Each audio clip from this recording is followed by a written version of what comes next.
Well, thank you so much for joining us on the Awesome Marriage Podcast today. We are so glad that you're here. And today we are talking about an issue we get a lot of questions about, which is how to deal if your spouse has low libido. So, right now we're going to talk about the low libido wives. There are a lot of factors that could be going into this, and it can be problematic for both spouses. So, we want to shed some light on this topic. But before we do, I want to make sure you know about Dr. Kim's marriage multiplier. This is one of our most simple and accessible resources we have for you because it's a quick weekly email straight from Dr. Kim with some of his best marriage building advice, tips, practical steps you can take. And it's just a great way to continue to invest in your marriage weekly by working on some of the most important topics in marriage. So take a minute, look in today's show notes. You can find the link to sign up for that. Make sure you're signed up for the marriage multiplier, and we can continue to help you invest in your marriage. So let's go ahead and get into today's topic, the low libido wives. Let's see if we can help them out. Ready to get in there, Dr. Kim? I'm ready. Let's go for it. All right. We've got a lot to talk about here, but let's start with just the basic physical side of things because, we've got all these, things that go into human health. So they all are part of the sex drive. What are some of the physical factors that can cause a wife to have low libido?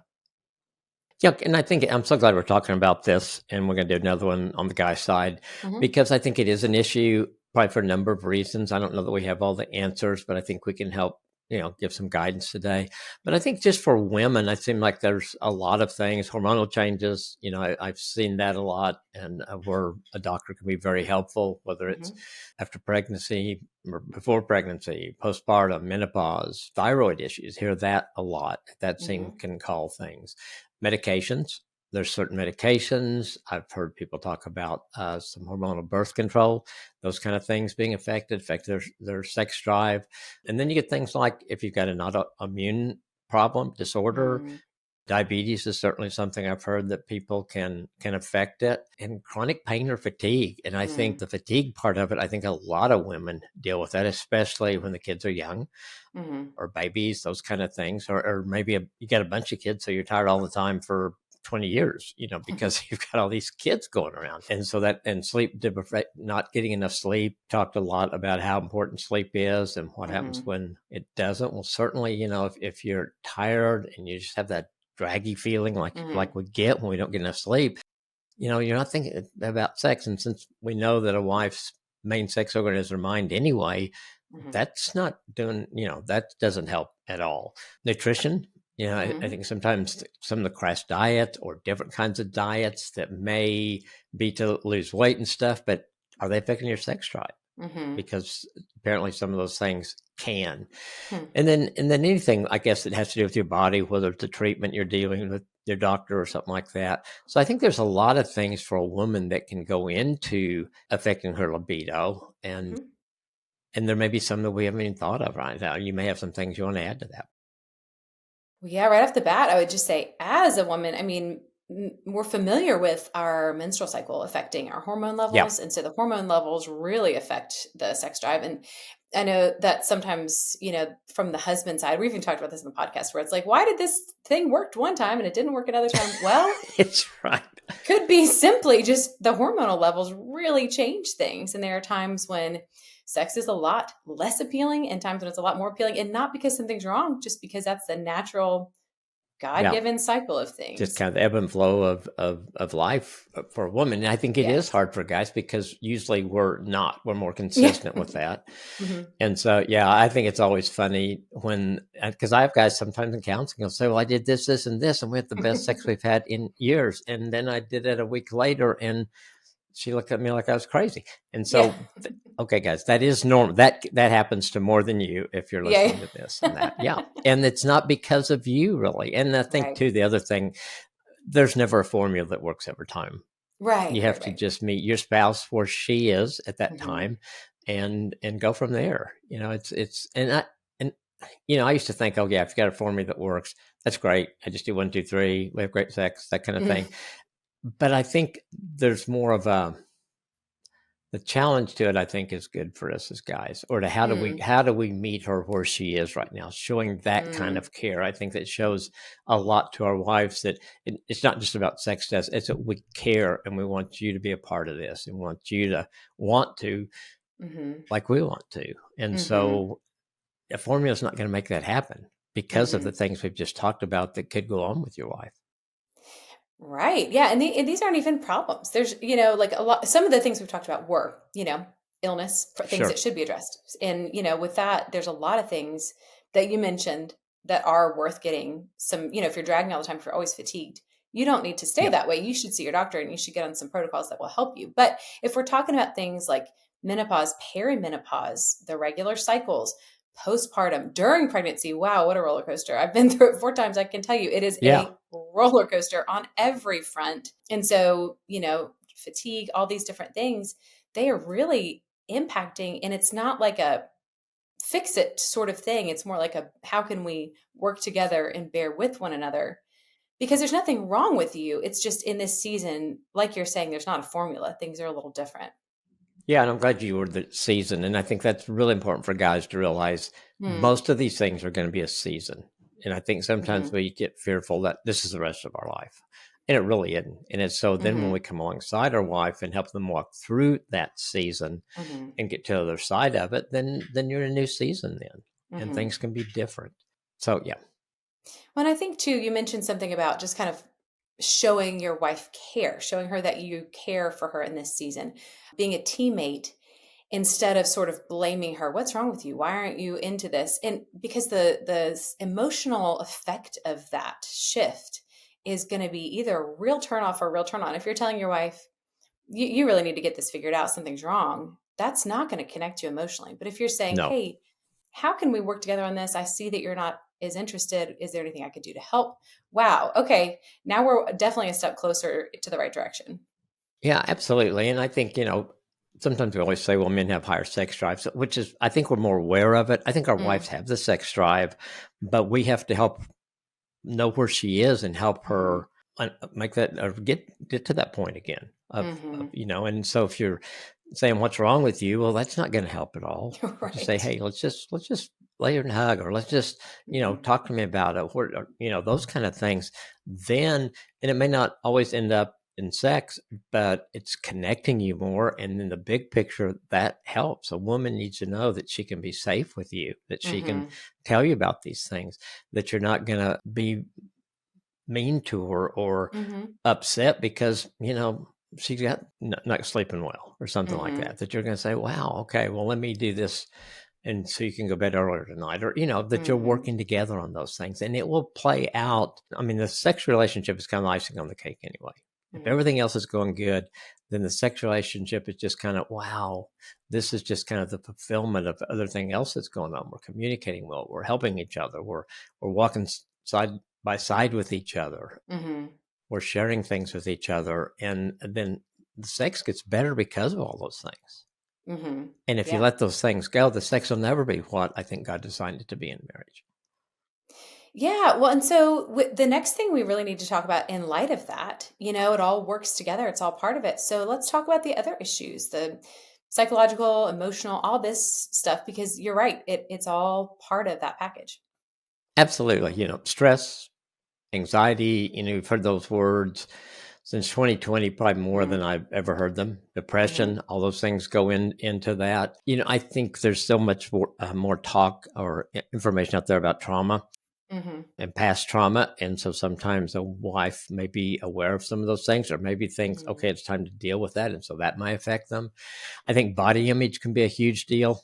Mm-hmm. And I think as husbands, our role in that is to always let our wives know how beautiful they are, those kind of things. Because I think women, and you and I've talked about that, I think we've talked about it, are always comparing. It's hard for a Mm-hmm. woman not to. It's hard for a woman not to see this model or this, that, and think, well, that's what I'm supposed to look like. And I Mm-hmm. don't. So what do I do? So a body image, I think a woman has to know that her husband is more attracted to her than any other woman, that he loves her body just as she is, whether she had no kids, one kid, 20 kids. Mm-hmm. I still love you. And that help with that. Tension in the relationship. You Mm-hmm. know, I think guys, sometimes you can have a big fight and the guy might go, "You want to have sex?" And Mm-hmm. the wife's going, "You're crazy." You're Mm-hmm. totally crazy. And, so I think if there's tension in the relationship, that doesn't draw a woman close to you. That's got to be there. Mm-hmm. And then, are just the regular emotional needs that we talk about a lot that Mm-hmm. a husband and a wife need from each other. Well, if those aren't there, all those go into it. Because Mm-hmm. I think as a man, we have to understand that those things matter to a woman. Mm-hmm. A guy can be, you know, maybe they're having a rough time, maybe just had a fight, maybe things are rough at work, but that didn't keep him from wanting to have sex with his wife, Mm-hmm. and so I think we have to understand those things and again be able to come alongside our wives and how do we help that? Mm-hmm. You're seem so stressed. I think you're getting depressed. Let's go talk to somebody about that. How can I help you through that? Just Mm-hmm. those kind of things come alongside each other again. Yeah, that's really good. Yeah, I think there's a lot there. And I think you mentioned, there's some emotional connection. One thing you've talked about in the past too is just the trust, having complete trust in the Yeah. marriage. And I think we've talked a lot about trust recently. We did a little series on building trust, keeping trust. We have some good resources on that, which we can Hmm. put those in the show notes too. But it's really hard to, you really can't overstate the importance of trust in the sexual relationship, particularly because if you talk about all the other parts of the marriage that kind of lead to that being a healthy part. If there's not full trust and if you don't feel completely comfortable in the bedroom, if you don't feel comfortable in your own skin, you're going to have a hard time. But Yep. then with your spouse, if you don't feel like you can be vulnerable or be yourself, be emotional, if you don't know that there's full trust there, it's going to be very hard to be sexually interested. Absolutely. Yeah, you don't want to feel like you're on a checklist or performance sheet or Mhm. whatever, that Mhm. you're embraced and loved as you are. And I think the other thing that goes along with trust is most men are going to be bigger and stronger than their wives in general. Mhm. And Mhm. so she's got to know that you're going to be gentle with her. You're going to Mhm. listen to her through Mhm. that, something that she doesn't like or is painful or something like that. And Yeah. so I think that's going to be real important for helping our wife feel safe there. And that certainly could be an underlying thing that could affect it. If you don't feel safe with him or Mhm. he doesn't listen to you when you're Mhm. having sex of something that's affecting you, then that's gonna change things for sure. Oh, absolutely. Absolutely. And even things like if you are sort of, having the conversation about are you interested? And then if when a wife is not interested, if her husband is sulky or complains or doesn't really respect that and kind of guilts her, because I know that can happen. And I Yeah. think that it's important to realize that that has a serious consequence of sort of building up this bad feeling in her towards the act because it's becoming this kind of manipulative bargaining chip. Yeah, I think so. And I think I probably went through some of that early on. I mean, I think the Mhm. media doesn't do a real good job of distinguishing between a man and woman sex drive. When we Mhm. see these things in movies or streaming shows, whatever it is, it's like they both have the same sex drive, or even some of Mhm. them, it's like the woman has a stronger sex drive all the Mhm. time. Mhm. And so I think that plays a factor for us in that of just, and I think it did for me early on. And our sex life was great. And then, but if Nancy didn't want to, I think I probably did some really unhealthy things then of, Mhm. just at 20 years old, being immature and wanting my way. And I think what Mhm. I did, I think God helped me see that's not working and that's affecting her in a negative way. And so Mhm. we were able to work out of that. But I think that was, for me, it was kind of, you know, some things that I would change if I could go back and change them. Mhm. But and I think a lot of guys we have to learn that some of those things about our wives that I had not learned. Yeah. It's a tough thing to realize in marriage that just because, just because you're married doesn't mean that you can do what you want with your spouse whenever you want with your spouse, doesn't mean they're always going to agree. Yeah, exactly. Exactly. I can tell. I got a couple I married years ago, and so they'd been married about a month. And she calls me one night and said, "Is it okay if he grabs my boob anytime he wants to?" I go, "Didn't we talk about that in premarital counseling?"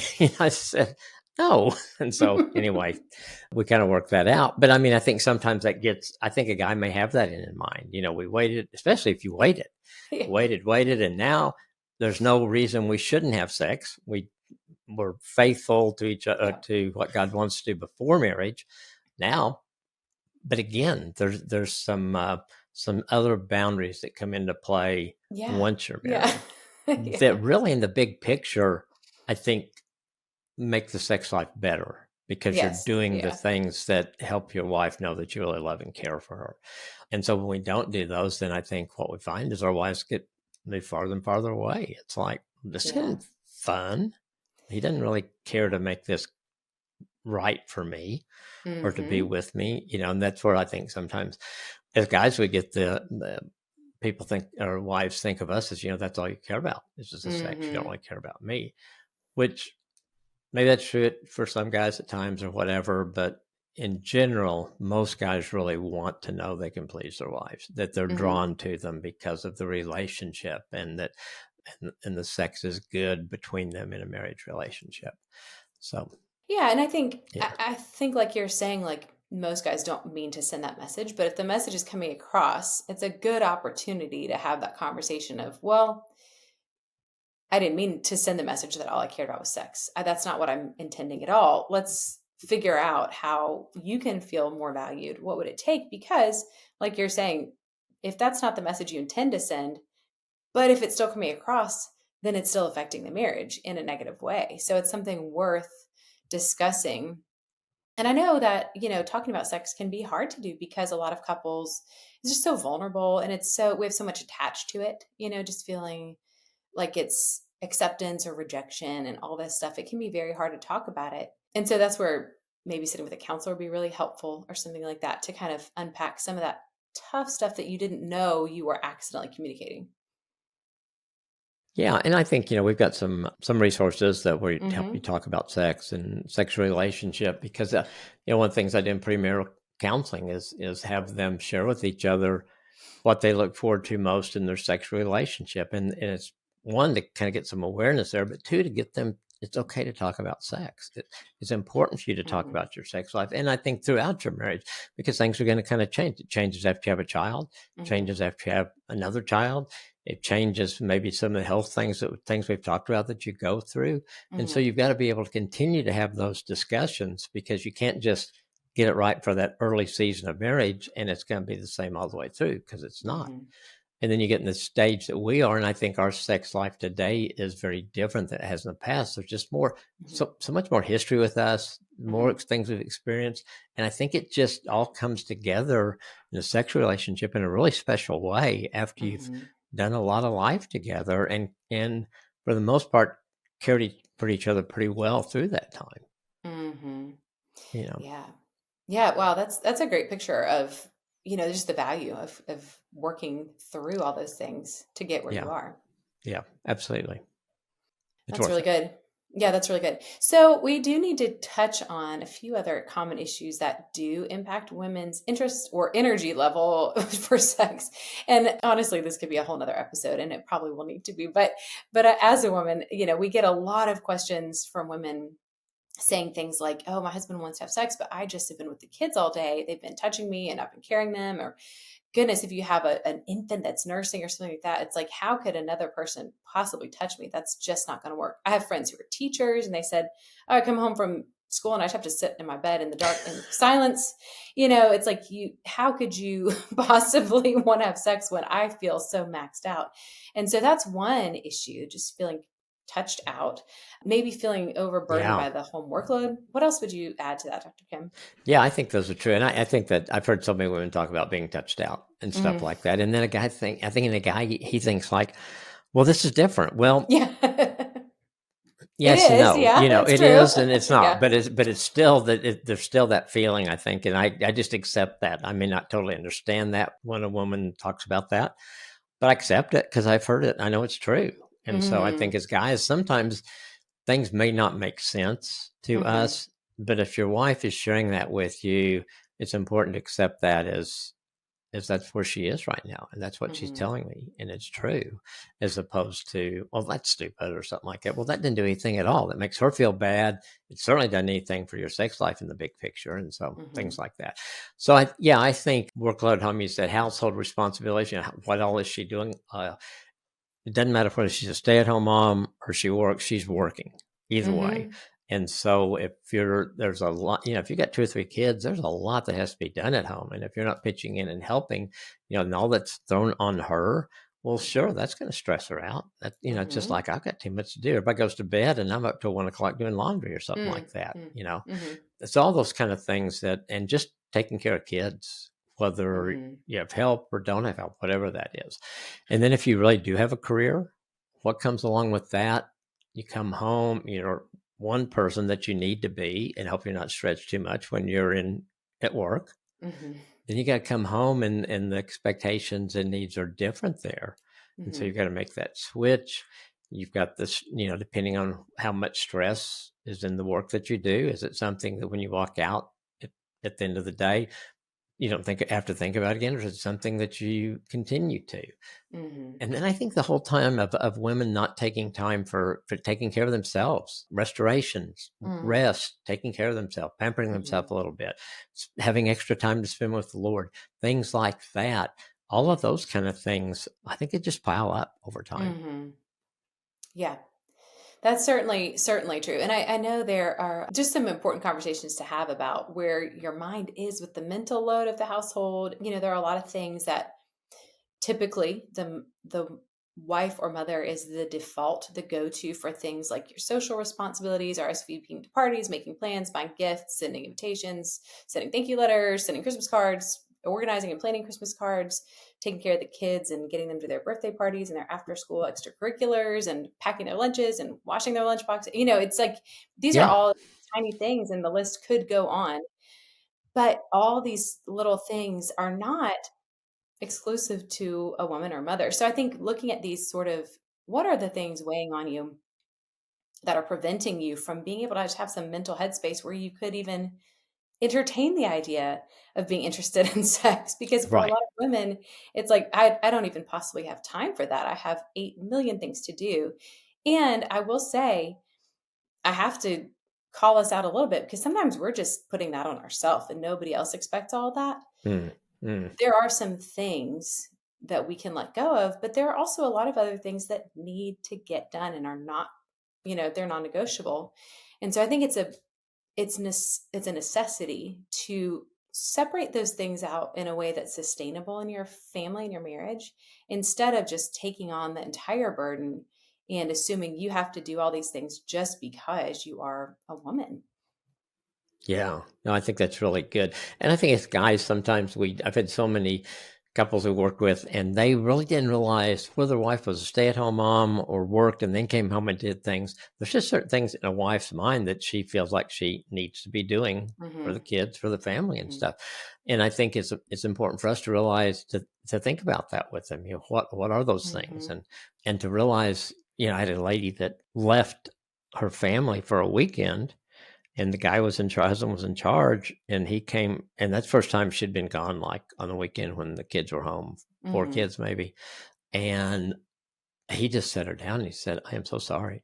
Oh, I had no idea what it was like for you with the wow. kids." And it really did. It helped him see how many Hmm. little things he wasn't even thinking of. Well, so and so's got to be here or there or this and that. Hmm. And, you know, all the things that a mom deals with. Hmm. Sometimes when the husband isn't there, or even when the husband's there, she's still the mom when she walks in Hmm. that door. And there's things that the kids expect of mom, and things Hmm. like that. So it was a real eye opener for him, and I thought that'd just be so good if we could just switch places one time, so Hmm. we could really see all the little things that go in to what a wife does on a daily basis. Hmm. That's a really powerful example. I feel like that you're right. It's like that walk a mile in each other's shoes thing. But I think that's a hard conversation to have because so much of it's just assumed. I feel like this is Yes, a lot of stuff we're just kind of, used to seeing things a certain way. So we don't even consider that we could change it. absolutely. And I think that's where communication about those things, or just the husband, as guys listening, just ask your wife, what would make your life easier? What can I help you let go of? What can I come alongside you in? And maybe your wife says something like, well, there's these two things that I'd like to get rid of. I feel guilty about doing that. And maybe as a husband, you can walk her through that and help her get to the point where she can let go of those things, that she can see, sure, those are good things, but the best thing is taking care of yourself and the family. And if you keep doing those, it's going to continue. You're going to continue to feel bad about not doing as much for the family. So again, it goes with so much we talk about communication and coming alongside each other. Being a team are so important, and it covers so much of marriage. Yes. Yeah. So I think, none of that's a very sexy conversation to talk about, but No, it's really impossible to know how much of an effect that could have on your ability to think about sex or be interested in it. So that it's definitely something that is worth talking about. absolutely. Absolutely. So this next question actually comes from conversations with males, right? So I, asked my own husband about this, and Okay. it's kind of prying in the mind of the man, because this conversation topic came up. And the question is, does a lack of sex drive mean something is wrong with the marriage? If your wife isn't interested in sex, does that mean she's cheating? Does it mean she's masturbating? Does it mean she's not attracted to the husband? What's going on? I'm not going to answer this as a woman. I want to hear your professional answer. Oh, I also want to hear Brian's opinion. I think really, honestly, it's usually related to more of the things we've just talked about. The libido doesn't act. It doesn't really mean that there's an attraction problem, a fidelity problem, something like that. It probably, you want to go through all the things we've just talked about first, because if you make an assumption about my wife is cheating, or she's masturbating, or that she didn't attracted to me, in the big picture, that can make a situation worse. So when you start making assumptions, that's why it's so important to have the communication and walk through these things with each other. Well, if you've been doing the things like we've talked about and communicating on it, you're never even going to ask that question. The question gets asked when you're not doing those things, and some of the things you do are pushing her farther away, and you're thinking, well, she must be having an affair. I mean, she won't even talk about sex now, and she did last week. Well, and during the week you did this and this, which pushed her farther away. So I think that would be my take on it. Explore everything else first, because my experience would say that that's probably what's going to be going on there. Well, and just even talking about things we've talked about, and I do in the sex course, talk about frequency, talk about things like that. You may be in a season where frequency changes for a period of time. Oh yeah. Well, if you're not talking about that, and your wife has that in her mind just because of everything else going on, then you start thinking these things. And I think we do live in a culture that lends itself to those kind of trust issues, doubt issues, if you're not really connected. That has never, I've never not trusted Nancy, ever. But we've gone through a lot of those things that we just talked about. And I think it's because with God's help, we've been able to stay connected. And I learned how to come alongside her with it. Didn't do it well at all early, but I learned to come alongside her with that. So that's kind of where I would go with it. Well, what did Brian say? Well, he was coming from this speculation side. He said, talking to some friends, our wives aren't interested. What's going on? Where are they expressing the sex drive? I said, seriously? It's not like I don't know. And this is why I didn't want to answer, because it's just experiential, and I want to hear your 40 plus years of experience. But from my experience, from my friends, there's just too much else going on. Too much else weighing on us. And you're right. It is pretty much all the things we've already talked about. Sex has become something that feels more like a chore because there is too much built up between the spouses to be able to just talk about it without other things coming up. And there are too many burdens. I don't know a better way to put it. Too many tasks in the mind in the wife's mind Mm-hmm. to even get to a place where you have the mental space. Because like you said, the woman's biggest sex organ is the mind. And so when the mind is just cluttered with everything, and it's not bad things, but it's just full. And there's not Yes. really much time to be thinking about sexual things. And then if there are those little moments of like maybe a little drive, and it happens to be the day that he's just not being very understanding about things, well, I'll just table that till later, because Yeah. it's if I'm have all this stuff in my mind already and then it's getting added onto by maybe some negative assumptions, like you said, that's not going to lead us any closer to sex. No, no, not at all. And it's just taking the time to talk about it. I was thinking with when it comes on. I remember one time the kids were pretty little, I guess, and I was doing way too many things. Had some meetings at night, and I remember coming home like at 10 o'clock one night, and Nancy was in bed, but she was still awake, and she said, "Gosh, I wish you'd been there earlier. I was so in the mood." And I'm thinking, well, crap, I'm not doing any more night meetings. It's like,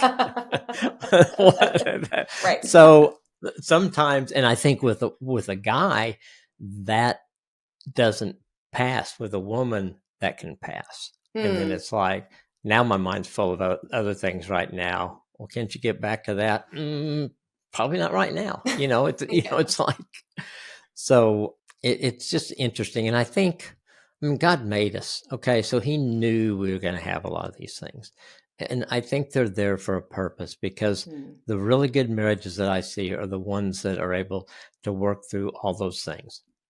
Probably doesn't always come easy, but they're committed to working through that and caring enough about each other to serve each other. Really, it goes Hmm. back to what Jesus taught us. You serve yourself. So as a Hmm. husband, you serve your wife. As a wife, you Hmm. serve your husband, and you die Hmm. to self. And when those things are done, you can get through any of this stuff, and your Yeah. mind doesn't go to they're having an affair or they're back into porn or things Hmm. like that.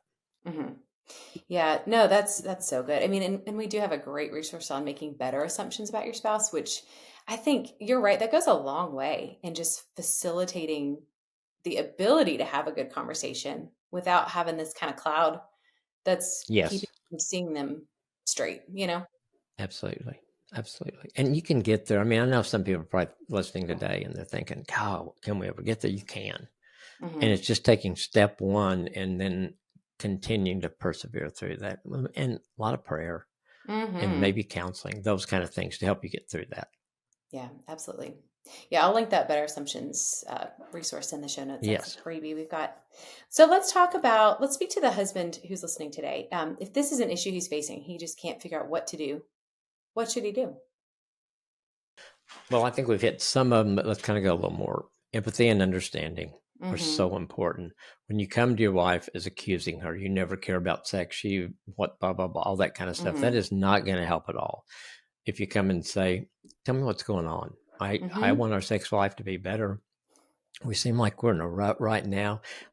Where are you in this? I want to understand, how is there something I can do?" Or those kind of things. Pray with her about it, those kind of things.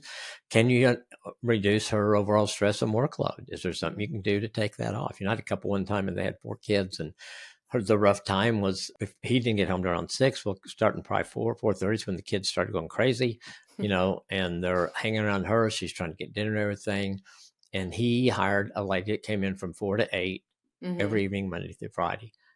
It changed their life. Wow. And he was just by reducing that workload, that stress Hmm. at that time, the lady cooked dinner, Hmm. help manage the kids. I mean, it got to sometimes she would go and do an errand between Hmm. 5 and 6 before he got home. And then she wasn't wiped out when he walked through the door. It was kind of like, Hmm. "I'm so glad to see you.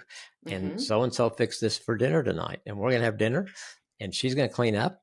And she's Wow. going to help me get the kids. We're going to start the kids in bed. And she's going to leave. And we're going to finish that. And we'll have some more time together." I mean, yeah, Mm-hmm. it made all the difference in the world. Mm-hmm. So just being aware there's sometimes solutions like that. I mean, this guy would say it was the best money I ever spent. I'm And it sure. wasn't like Yeah. we had a lot of extra money, but it was worth it for what it did for her Mm. in our marriage and our family and that. So, and I think making sure you're doing things for non-sexual intimacy and connection, Mm-hmm. Mm-hmm. cuddling, holding hands, just being close to each other, those kind of things, the non-sexual intimacy for guys, it doesn't feel as probably the way, well, I know the way sex does, but it means a lot to our wives. And I think the more I did that and learned the value in that, the more I learned to enjoy it. Mm-hmm. Cuddling, spooning, those kind of things, and not Mm-hmm. having sex the goal in that. And I Mm-hmm. think that allowed Nancy to relax more and to enjoy that, because there's probably a Mm-hmm. time that she thought, well, this is just so he can go here, you know? Mm-hmm. And when she realized that, no, I was okay with that, Mm-hmm. which not the easiest thing to do as a guy when you are attracted to your wife and you love her and you Mm-hmm. want to be with her, but Mm-hmm. it made a difference, I think. And I think it's hard for us as guys to talk about our needs and feelings. If you can get to the point, and maybe some of the things that we have at Awesome Marriage can kind of help you begin to talk about some of those conversations, Mm-hmm. what is there something there going on? And maybe it's, yeah, well, my mom's sick, and I've been so much time worried about it because some of the symptoms seem so much the ones my grandmother had right Mm-hmm. before she died. Things like that you want to be able to talk about Mm-hmm. with your wife, and you want her to feel free in sharing those things. Just sharing this, Mm-hmm. a wife with her husband, is going to make a difference for the wife, because she's now it's out of her head and Mm-hmm. out there, and he can help her with it. Counseling, definitely. If you try some things, don't hesitate to go to counseling. Don't Mm-hmm. wait 5 years or 10 years to go to counseling. And does she have time for the things we talk about important, like self-care and rest? Do you need to Mm-hmm. take the kids somewhere? Do you make sure the kids get, maybe it's for the not grandparents, maybe it's Mm-hmm. once a week for 4 or 5 weeks in a row, Mm-hmm. just so she can have time and you can have time together and she can rest. What Mm-hmm. coming out with a game plan that's going to make a difference. And then I think, to just be patient. you None, if you're in that situation now, it's probably, unless a miracle, you're not going to have a quick fix, Mm-hmm. but you're taking steps toward, and hopefully you'll be encouraged by the steps you're taking as you get there. And honestly, the things that you'll build in there, like the empathy and understanding and listening and non-sexual intimacy, you keep doing those, and that will help minimize those things happening in the future too. Yeah. Yeah, totally. Yeah, there's really not a downside to No, building those things. It's going to be helpful on several levels. absolutely. Yeah, that's really good. Those are great first steps. Well, what about if a wife is listening and we're describing her? What should she do? I think it's important for a wife, and most women are pretty good about this, is talking to the doctors to make sure Mm, there's no medical causes. I've had women that, test. It seemed like a couple of years ago, I had 4 or 5 women that year that were their thyroid issues that hmm, really made a difference once that was discovered and addressed. So I think making sure you're okay, making sure mm-hmm, everything's working, your annual physical, something like that, or if something new comes up, make sure you talk to your doctor about it. Be honest with yourself about the stressors. You kind of alluded to that. Sometimes we don't even aware with that. Maybe you and your husband sit down and you just kind of talk that out and list the things that are stressing you. And I mm, think you'll be surprised, because once you get into that, you kind of probably going to add some things on that list that you really hadn't thought about should go on that list. But mm-hmm, there's stressors in your life that can be really helpful.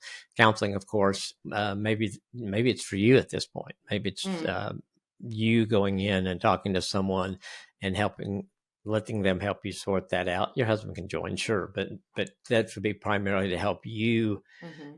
get through some of these issues that you're doing. And a lot of times it's helpful for me as a counselor, for the spouse to be there, even though if we're not addressing something in the marriage or with the spouse, but for him or her to hear those things and to be able to know what we talk about and suggest doing, and the things that they can do, that can be really helpful too.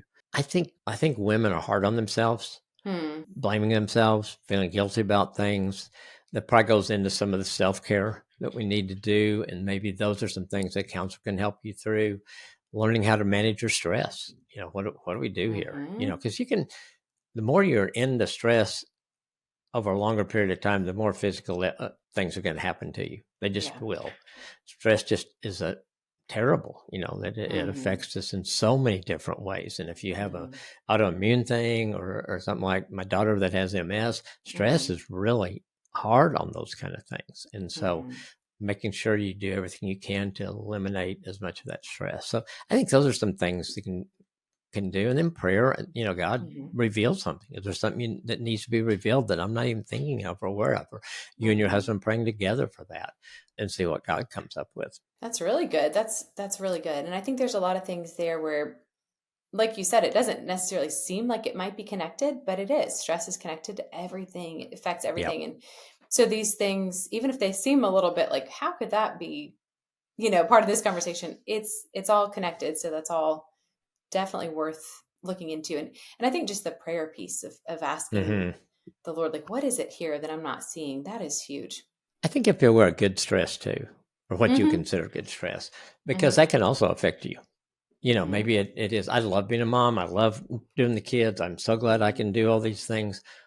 But that's the reason when you're ready to go to bed at 6:30 at night and you're, and you're feeling just overwhelmed with things.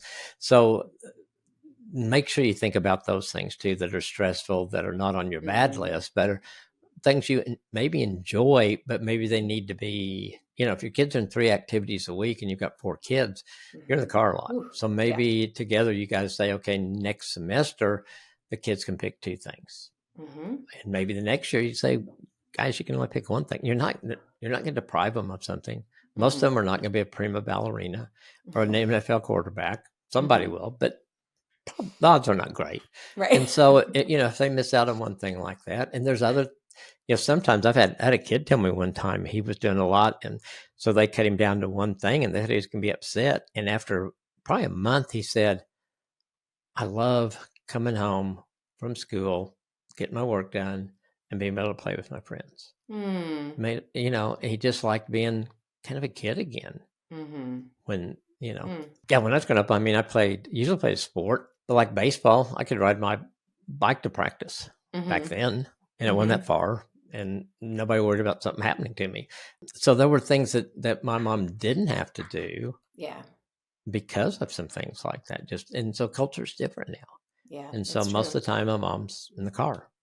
Or van or whatever. Yes.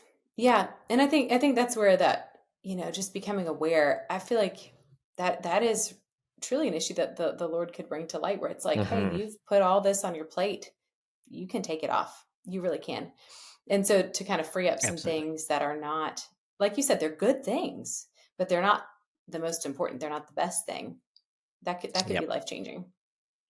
I think it makes a huge difference. Yeah. I mean, I don't know. This example isn't for everyone, but I homeschooled my kids for a while. That you'd see them in the background when we would be on video. Yes. And, they were there all the time, and it was a good thing. And I loved being with them.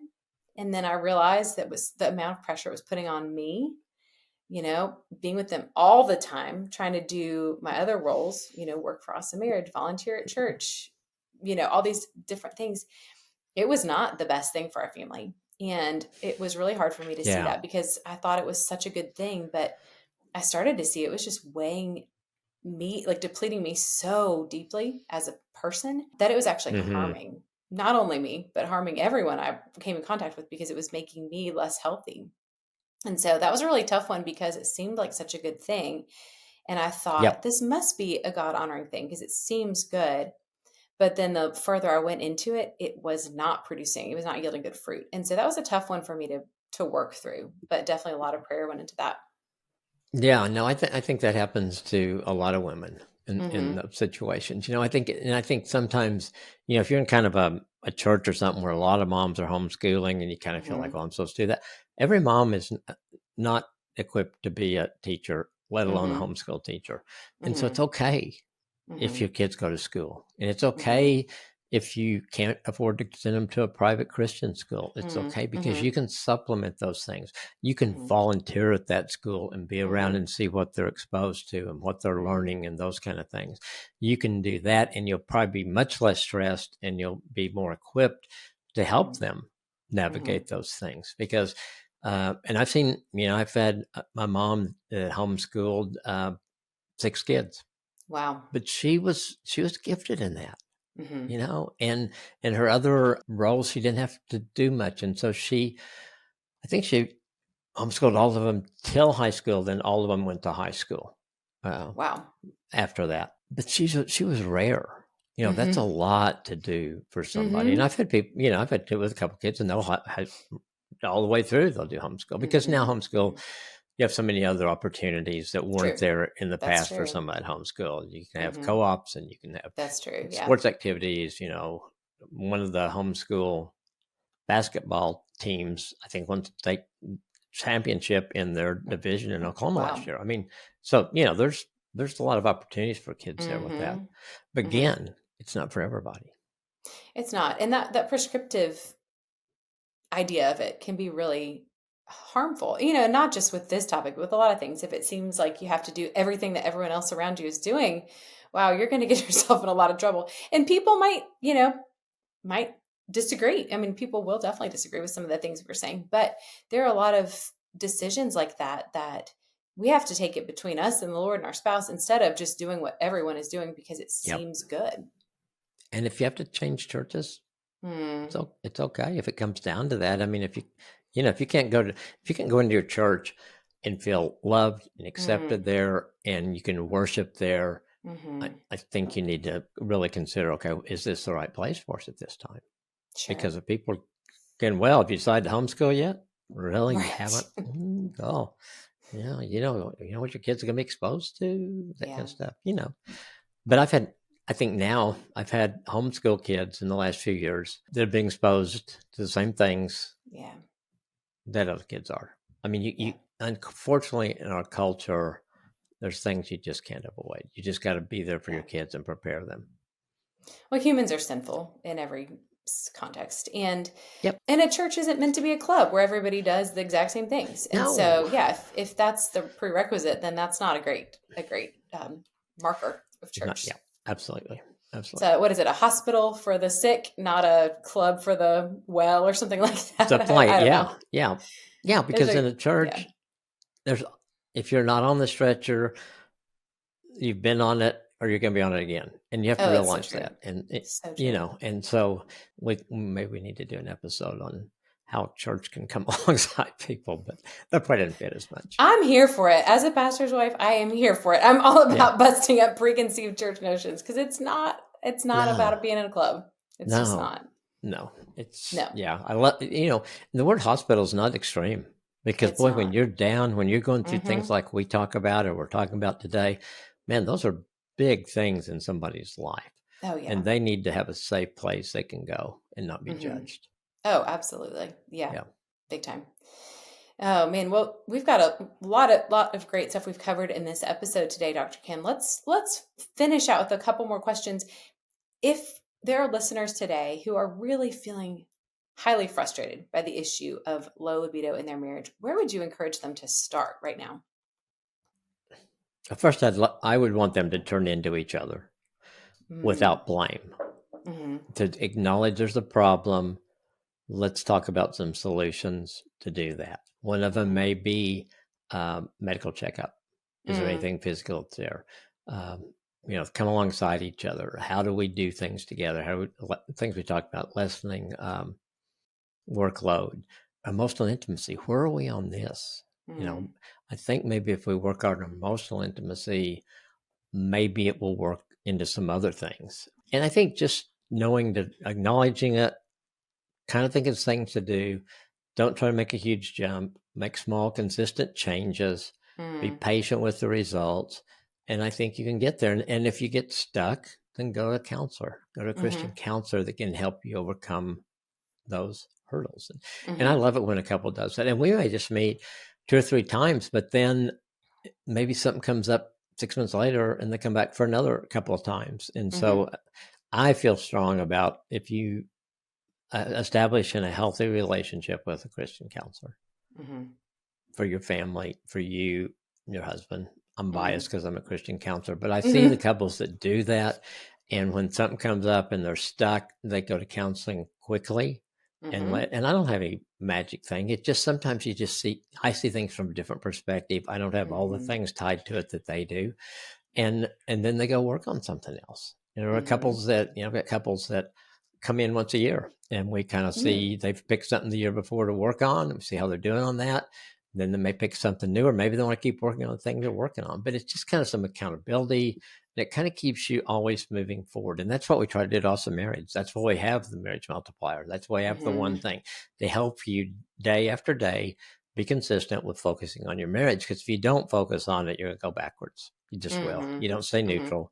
You're going forward or backward, and using some of the tools and resources we have can help you stay on track with that. And that, that's a lot of our purpose also marriage is to help you have that marriage that God wants you to have. And some people have good marriages that can be better. Some people have bad marriages that need to work on, but we're here too.